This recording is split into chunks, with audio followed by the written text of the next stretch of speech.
जय श्री कृष्ण। राधे राधे। स्वागत है आप सभी का विशाख मास की कथा में। आज हम विशाख मास के 24वें महात्मा की कथा का श्रवण करेंगे। बोले विष्णु भगवान की जय। श्रुतदेव जी ने कहा, हे राजेंद्र, विशाख मास की सब पुण्य तिथियों में शुक्ल पक्ष की द्वादशी सब पापों का नाश करने वाली है। जिन्होंने द्वादशी की सेवा न किया उनके दान तप उपवास व्रत इष्ट पूर्ति से क्या लाभ। विशाख मास की द्वादशी के दिन गंगा जी के तट पर जो एक गौ दान करता है उसको 1000 गौ दान का फल होता है। दुर्भिक्ष के समय प्रतिदिन करोड़ को भोजन कराने का फल द्वादशी के दिन एक को ही भोजन कराने से प्राप्त होता है।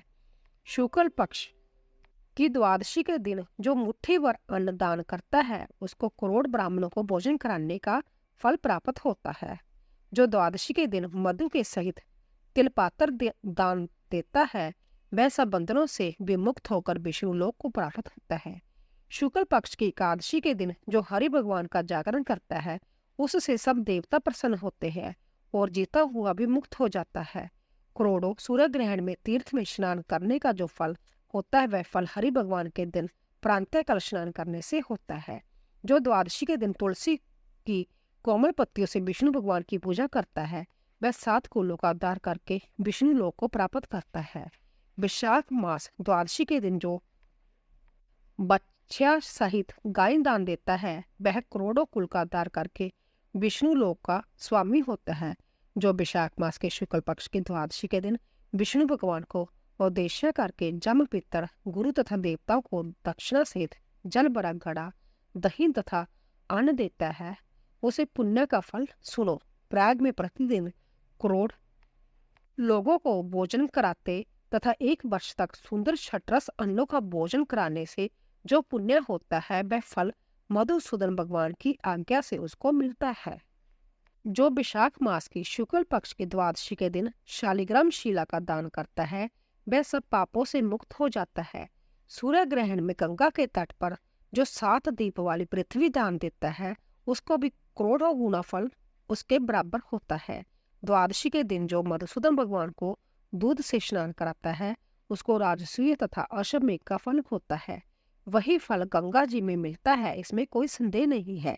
त्रयोदशी के दिन जो विष्णु भगवान को दूध दही मिश्रित तथा शक्कर और मधु से मधुसूदन भगवान की प्रीति के लिए जो विष्णु भगवान को भक्ति पूर्वक पंचनामक से स्नान कराता है वह सब कुलों का उद्धार करके विष्णु लोक को जाता है। हरि भगवान की प्रीति के लिए इस तिथि को सायंकाल के समय शरबत पिलाता है। उसके पुराने पाप सर्प के पुराने कुचैली की तरह अलग हो जाते हैं। जो संध्या के समय रस भरी ककड़ी दान देता है वह ककड़ी के रसायन से मुक्त हो जाता है। जो ऊख आम तथा मुनक्का दान देता है उसके 100 पीढ़ी तक संतति का नाश नहीं होता। जो द्वादशी के दिन संध्या को गंध और लेप दान करता है वह निसंदेह सब बाहरी गावों से मुक्त हो जाता है। हे राजेंद्र, द्वादशी के दिन जो कुछ थोड़ा भी पुण्य करता है विशाख मास के शुक्ल पक्ष में उसका अक्षय फल होता है। हे राजन, इसकी प्रसिद्धि किससे हुई सो मैं कहता हूँ। इसके सुनने से सब पापों का नाश होता है तथा जैसा कल्याण कर देने वाला होता है। प्राचीन समय में काश्मीर देश में देवव्रत नाम का एक ब्राह्मण रहता था। उसकी मालिनी नाम की पाप रूपी कन्या थी। उस कन्या को उसने सत्यशील नाम के बुद्धिमान श्रेष्ठ ब्राह्मण से ब्याह दिया। वह बुद्धिमान उसको लेकर अपने जवन नाम के देश में गया। रूप तथा जौवन से युक्त वह उसकी प्रिय ना हुई। उस स्त्री का पति वह राजा सर्वदा उसे द्वेष करता था और निष्ठुर रहता था तथा दूसरे किसी से द्वेष नहीं करता था। हे राजन, उस पति पर क्रोध करके वशीकरण की लालसा से उस स्त्री ने उन स्त्री से पूछा कि जिनको उसने त्याग दिया था। हे भूप, उन स्त्री ने कहा कि तेरा पति वश में हो जाएगा। पति के त्याग के अपमान से हम लोगों का यह निश्चय है। हम लोगों ने अपने पतियों को औषधि देकर वश में किया है। तू आज जोगनी के पास जा, वह तुझे औषधि देगी। तेरा पति दास के समान हो जाएगा। तू शंका मत कर। हे राजन, उन स्त्री के कहने पर जोगनी के मंदिर में गई। उस दुराचारणी सती ने उस जोगनी से अंतत प्रसाद पाया। वह शीघ्र ही उसकी कुटिया में गई जिसमें 100 खंबे लगे थे। वह कुटिया बड़ी स्वच्छ सुंदर और लंबी चौड़ी थी। इसके चारों ओर लंबे बस्तर का घेरा और अच्छी तरह से रंगी हुई थी। यह कुटिया बड़ी शोभापूर्ण देख रही थी और इससे बड़े बड़े पर्दे लगे हुए थे। जोगनी सेवकों से घिरी हुई धीरे धीरे देख रही थी और रुद्राक्ष की माला से जप कर रही थी। उस स्त्री से प्रार्थना करने पर उसने शोभ उत्पन्न करने वाला सिद्ध वशीकरण मंत्र उसको बतलाया। तब नमस्कार करके उसने हीरा तथा मणिक जड़ी हुई बड़ी चमकती हुई पैर की अंगूठी उस जोगनी को दी। सोने के सहित सूर्य की किरण के समान चमकने वाली पैर की अंगूठी देखकर वह बड़ी प्रसन्न हुई। उसके पति के अपमान को हृदय से जानकर हे राजन, उस तामसी ने उसके हित की बातों को कहा, जय रक्षा कर चूरन सब प्राणियों को वश में करने वाला है। अपने पति को जचूरन देकर उसकी गर्दन की रक्षा करो। हे सुंदरी, तेरा पति वश में हो जाएगा, दूसरी स्त्री की कामना न करेगा तथा तेरे दुष्ट चरित्रों पर कुछ भी अप्रिय नहीं कहेगा। वह चूरन रक्षा को लेकर फिर अपने पति के घर आई। संध्या के समय इस चूरन को दूध में मिलाकर उसने पति को पिला दिया।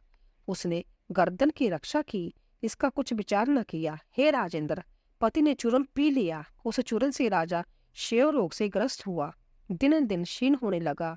इसके गोदेह में स्थान में बुरा घाव हो गया और भयंकर कृमि पड़ गई। हे राजन, जब कुछ दिनों में पति की ऐसी अवस्था हो गई तब वह दुष्ट चरित्र की छिनार इच्छा अनुसार रमण करने लगी। इंद्रियों के व्याकुल हो जाने पर तथा तेजहीन हो जाने पर दिन रात चिल्लाते हुए उसके पति ने कहा, हे सुंदरी, मैं तेरा दास हूँ, शरण प्राप्त मुझको बचाओ, मैं दूसरी स्त्री की कामना न करूंगा। राजा की ऐसी चिल्लाहट सुनकर वह डरी और सोचा कि पति के जीने पर ही मैं आभूषण पहनूंगी। जोगनी के पास जाकर उसने सब वृत्तांत कहा। दाह के लिए, शांति के लिए दूसरी औषधि दी। उस औषधि के देने पर उसका पति क्षीण पल भर में आरोग्य हो गया। पहले दिए हुए चूरन से उत्पन्न हुआ दाह इससे शांत हो गया तथा उसका पति उसके वश में हो गया और घर पर रहता था। गृहस्थी के कार्य के बहाने उसका जार घर में रहता था। सभी वर्ण के जार उसके घर में रहते थे, परंतु पति को कुछ भी कहने की शक्ति न थी। तब इसी दोष से उसके संपूर्ण शरीर में काला नंतक जम के समान हड्डियों को बेधने वाले कीड़े व्याप्त हो गए और उन्होंने उसकी नाक, जीभ तथा दोनों कानों को छेद कर डाला। दोनों सतन और उंगलियां पंगु हो गई। उससे बढ़कर नर्क में जाकर यातना भोगने लगी और 500 युगों तक वह तांबे के पात्र में जलती रही और बारंबार वह 100 बार कुत्ते की जोनी में उत्पन्न हुई। छोटे छोटे तिनकों के अनेक टुकड़े करके इसी को खाती हुई, बिना आहार के अपने कर्म पर रोती हुई, कान कटी, नाक कटी, सिर में निरंतर कीड़े पड़े, पूंछ कटी, पांव टूटे तथा गर गर पीटी जाती थी। बाद में सोमवीर देश में पदम बंधु नामक ब्राह्मण की दासी के घर अति दुख से व्याकुल कुतिया हुई। नाक कटी, पूंछ कटी, जांग टूटी, सिर में कीड़े पड़े तथा जोनी में भी नित्य कीड़े रहते थे। हे राजन, इस प्रकार से उस जन्म में उसके 30 वर्ष बीते। देवयोग से कर्म के फल पूरे होने पर विशाख मास में सूर्य के मेष राशि में आ जाने पर शुक्ल पक्ष की द्वादशी को पदम बंधु का पुत्र नदी में स्नान करके पवित्र होकर गीले बस्तर से घर को जाता था। तुलसी की चोरा पाकर उसने अपने पैर धोए। इस चोरा के नीचे के बाग में वह कुतिया सो रही थी। सूर्य उगने से पहले बेला में वह पैर की जल से नहा गई। तुरंत उसके पाप नष्ट हो गए और उसी क्षण उसने अपनी जाति याद आई। उस कुतिया ने अपने पूर्व कर्मों को याद करके दीनता से चिल्लाने लगी और बार बार, हे मुनि, मुझे बचाओ, ऐसा चिल्लाने लगी और बेहद से व्याकुल होकर उसने याद करके मुनिवर को अपना कर्म सुनाया तथा अपना दुर्चरित्र और पति को विष देना कहा। हे ब्राह्मण, जो कोई धर्मभ्रष्ट दुराचारी युवती पति को वश में करेगी वह तांबे के पात्र में पकेगी। पति नाथ है, पति उत्तम देवता है, उनकी बुराई करके स्त्री कैसे सुख पा सकती है। पति को कष्ट देने वाली स्त्री 100 जोनी जानवरों की और 100 करोड़ कीड़ों की जोनी पाती है। इसीलिए हे ब्राह्मण, स्त्रियों को सर्वदा पति की आज्ञा अनुसार करना चाहिए। हे ब्राह्मण, आज आपके दृष्टि में सामने मैं खड़ी हूँ। यदि आप उद्धार न करेंगे तो मैं फिर गर्णित यातना पाऊंगी। इसीलिए हे ब्राह्मण, विशाख मास के शुक्ल पक्ष में पुण्य दान देकर मुझ दुराचारी पापचारणी का उद्धार कीजिए। हे ब्राह्मण, पुण्य वर्गणी द्वादशी के दिन स्नान, दान, अन्न भोजन इत्यादि से जो पुण्य आपने किया है वह मुझे दीजिए। हे ब्राह्मण, मुझ दुराचारणी को उसी से मुक्ति होगी। हे मुनि, इस तिथि को जो मनुष्य घर में भी स्नान करता है वह सब तीर्थों का फल पाता है, इसमें कोई संदेह नहीं। जो कुछ तप जप आहुति दान देव पूजन इत्यादि द्वादशी के दिन किया जाता है उसका अक्षय फल जानना चाहिए। इसी प्रकार के संपूर्ण फल को आप मुझे दीजिए। द्वादशी के उपवास से तथा त्रयोदशी की पारणा से जो फल होता है उससे भी मुक्ति होती है। हे महाभाग, हे दीन वत्सल, मुझ दीन पर दया कीजिए। जनार्दन भगवान दीनों के स्वामी, जगत के स्वामी तथा आपके भी नाथ हैं। उनके वैसे ही होते हैं, क्योंकि जैसे राजा वैसी प्रजा होती है। हे व्यव्रत के पद को ध्वंस करने वाले, मुझ अति दुखी की रक्षा कीजिए। हे दीन वत्सल, मैं आपके द्वार पर बसने वाली दीन कुतिया हूँ। सैकड़ों ब्रह्म हत्या और सैकड़ों गो हत्या तथा करोड़ों पापों को यह शुभ तिथि जला देती है। हे महामुनि, इस तिथि में फिर महापुण्य को मुझे देकर हे नाथ मुझे अति दुखने का आदार करो, दया करो। अंत में मैं आपको नमस्कार करती हूँ। इस प्रकार से उसके वचन सुनकर मुनि के पुत्र ने कुतिया से कहा, हे मुनि, प्राणी अपने किए हुए कर्म का सुख दुख भोगता है। तू जिसने रक्षा चूर्ण देकर अपने पति को वश में किया, तू नीच पापशीला, इससे तू क्या करेगी? साधुजन के प्रति जो पाप करते हैं वह उन्हीं के लिए दुख देने वाला होता है, तथा साधु के प्रति जब पुण्य होता है वह उनके दुख को हरता है। पापियों के प्रति जो कार्य किया जाता है वह दोनों ही को हानिकारक होता है। जिस प्रकार से चीनी मिला हुआ दूध सर्प को पिलाने से विष की वृद्धि होती है, इसी प्रकार से दुष्टों के प्रति पाप कर कर्म करने से होता है। जब मुनि के पुत्र ने ऐसा कहा तब कुतिया दुख से पीड़ित होती हुई मुख ऊपर करके फिर चिल्लाने लगी और उसके पिता से बहुत कहने लगी, पदम बंधु, अपने द्वार पर रहने वाली कुतिया की रक्षा करो। उसने बारंबार अपने नित्य जूठा खाने वाली कुतिया की रक्षा करो ऐसा कहा। गृहस्थ महात्माओं के घर जो आपने पाले हुए प्राणी रहते हैं उनका आदर करना धर्म जानने वालों का मत है। चंडाल, कौवे, कुत्ते नित्य गृहस्थों के दया पात्र हैं और प्रतिदिन बलि के भोजन करने वाले हैं। जो पाले हुए आसक्त रोगग्रस्त प्राणी का उद्धार नहीं करता उस अधपतन होता है, इससे कोई संदेह नहीं। यही वेद जानने वाले का मत है। जगत का बनाने वाला सब प्राणियों को संभय रचकर उनकी रक्षा करता है। हरि भगवान द्वारा इत्यादि के रूप के बहाने से सबको पालते हैं, इसलिए पाले हुए की रक्षा करना उनकी आज्ञा है।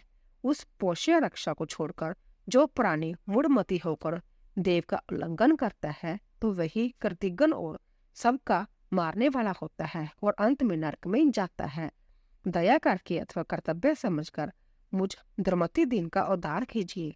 घर में बैठे हुए दयानिधि पदम बंधु दुख से पीड़ित कुतिया का जब वचन सुनकर तुरंत घर से बाहर आई और पूछा कि यह सब क्या है। पुत्र ने सब निवेदन किया। उन्होंने पुत्र का वचन सुनकर वसीमित होकर कहा। पदम बंधु जी ने कहा, हे मेरे पुत्र, तुमने ऐसा वाक्य क्यों कहा? साधु का ऐसा वाक्य पवित्र नहीं होता। आपने सुख देने वाले पापी निंदनीय होते हैं। हे पुत्र, देखो सभी लोग दूसरों के उपकार के लिए ही बने हैं। हे पुत्र, दैत्य को अधिक बलवान जानकर देवताओं के उपकार के लिए दधीचि ऋषि ने कृपा करके अपनी हड्डी का दान किया था। हे महाभाग, पूर्व काल में राजा शिवी ने कबूतर के बदले अपना मांस भूखे बाज को पक्षी को दिया था। प्राचीन समय में पृथ्वी मंडल में जीवमुत्र बहान नाम का राजा था। उसने महात्मा गरुड़ के लिए अपना प्राण दे दिया था। अतएव दयालु बुद्धिमान ब्राह्मण को ऐसा करना चाहिए। शुद्ध स्थान पर मेघ बरसता है, क्या अशुद्ध पर नहीं बरसता? क्या चंद्रमा का चंडालों के घर में सर्वदा प्रकाश नहीं होता? इसीलिए बारंबार जांचना करती हुई इस कुतिया को मैं दलदल में फंसी गाय की तरह अपने पुण्य से इसका उद्धार करूंगा। इस प्रकार से पुत्र का निरादर करके उस महामती ने प्रतिज्ञा की। उसको उन्होंने द्वादशी तिथि से उत्पन्न महापुण्य दिया और कहा, हे कुतिया, पापों से निर्वृत्त होकर तू हरि भगवान के धाम को जा। हे राजन, उस वाक्य से जीवन देह को त्याग कर शुभ दिव्य रूप धारण करके दिव्य आभूषणों से एक एक विभूषित होकर 100 सूर्य की प्रभा पाकर सावित्री के समान रूप धारण कर उस ब्राह्मण की आज्ञा पाकर दशों दिशा को देवीमान करती हुई चली गई। स्वर्ग में बड़े बड़े भोगों को भोग कर पृथ्वी पर नर और नारायण की कृपा से उर्वशी नाम से उत्पन्न हुई।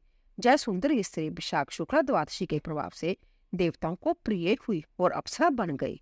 इस कुतिया ने उस रूप को प्राप्त किया, जिसको जोगी लोग प्राप्त करते हैं, जो रूप अग्नि के प्रकाश के समान परम श्रेष्ठ है, जिसको पाकर संत लोग भी मुक्त हो जाते हैं।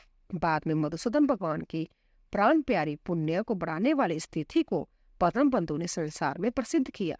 करोड़ों चंद्र और ग्रहण से भी अधिक पुण्य रूप संपूर्ण पुण्य को देने वाली सब जगहों से अधिक पूजनीय स्थिति को ब्राह्मण ने तीनों लोकों में प्रसिद्ध किया। तो दोस्तों, इसी तरह 24वां अध्याय पूरा हुआ। बोलिए विष्णु भगवान की जय। तो दोस्तों, अगर आपको हमारी कथा पसंद आ रही हो, प्लीज जाने से पहले चैनल को सब्सक्राइब कीजिए, लाइक कीजिए और शेयर कीजिए। आप सभी का धन्यवाद।